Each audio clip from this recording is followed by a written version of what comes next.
We will overcome में आपका फिर से एक बार स्वागत है। आज का टॉपिक है कि सिंगुलर नाउन को प्लूरल नाउन में कैसे चेंज करें। कुछ नियम हैं इसके। कुछ नाउन ऐसे होते हैं जिनका अंत ए से होता है, जैसे बनाना, तो इसके अंत में एस लगाने से बहुवचन बन जाता है। कुछ नाउन ऐसे होते हैं जिनका अंत ई से होता है, जैसे हॉर्स, इसमें भी एस लगाने से बहुवचन बन जाता है।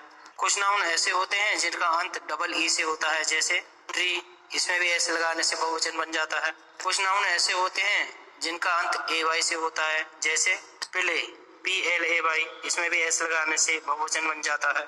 कुछ नाउन ऐसे होते हैं जिनका अंत EY से होता है, जैसे मंकी, इसमें भी एस लगाने से बहुवचन बन जाता है। कुछ नाउन ऐसे होते हैं जिनका अंत OY से होता है, जैसे BOY, बॉय, तो इसमें भी एस लगाने से बहुवचन बन जाता है। कुछ नाउन ऐसे होते हैं जिनका अंत डबल ओ से होता है, उसमें भी एस लगाने से बहुवचन बन जाता है, जैसे कक्को, एस लगाने से बहुवचन बन जाता है। अक्सर यह देखने में आया है कि जिस नाउन का अंत कॉन्सोनेंट से होता है तो उसमें केवल एस लगाने से ही बहुवचन बन जाता है। जैसे बुक है, बुक में के आया है सबसे बाद में, कॉन्सोनेंट, और एस लगाने से ही है बहुवचन बन जाता है।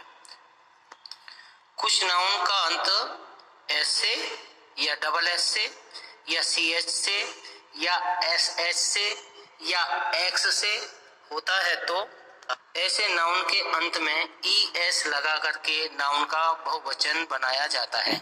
जैसे बस का है बसेस, ब्रुश का है ब्रुसेस, क्लास का है क्लासेस, बॉक्स का है बॉक्सेस, और ब्रांच का है ब्रांचेज।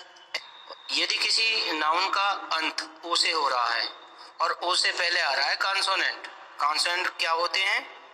इंग्लिश अल्फाबेट में, अंग्रेजी वर्णमाला में जो 26 अक्षर हैं उनमें 21 तो होते हैं कॉन्सोनेंट यानी कि व्यंजन, और 5 होते हैं स्वर, वोवेल।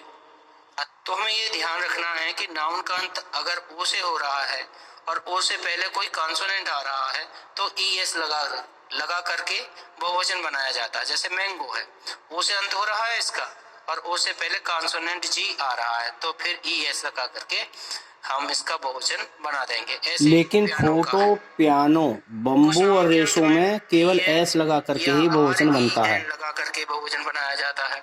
जैसे ऑक्स है, EN लगा दी, ऑक्सन हो गया। चाइल्ड है, REN लगा दी तो चिल्ड्रन हो गया। कुछ नाउन तो ऐसे होते हैं, वे ये कहते हैं कि हम सिंगुलर में भी एक जैसे रहेंगे, प्लूरल में भी एक जैसे रहेंगे, अर्थात सिंगुलर और प्लूरल में हम एक जैसे ही बने रहेंगे। वो है sheep, deer, pair, fish, swine, SWINE, और डॉजन। तो ये थे कि किस तरीके से सिंगुलर नाउन को प्लूरल नाउन में चेंज किया जाएगा। ये नियम थे कुछ।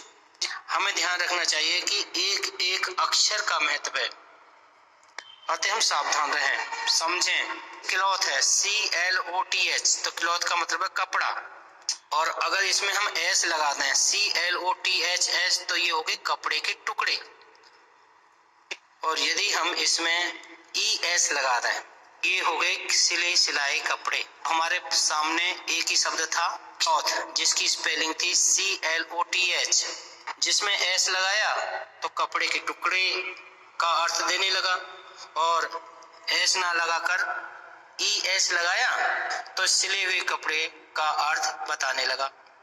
इस एपिसोड में बस इतना ही। आगे के एपिसोड में बात करेंगे नाउन के जेंडर की। अगर आप चैनल को सब्सक्राइब ना कर पाए हों तो सब्सक्राइब कर दीजिए।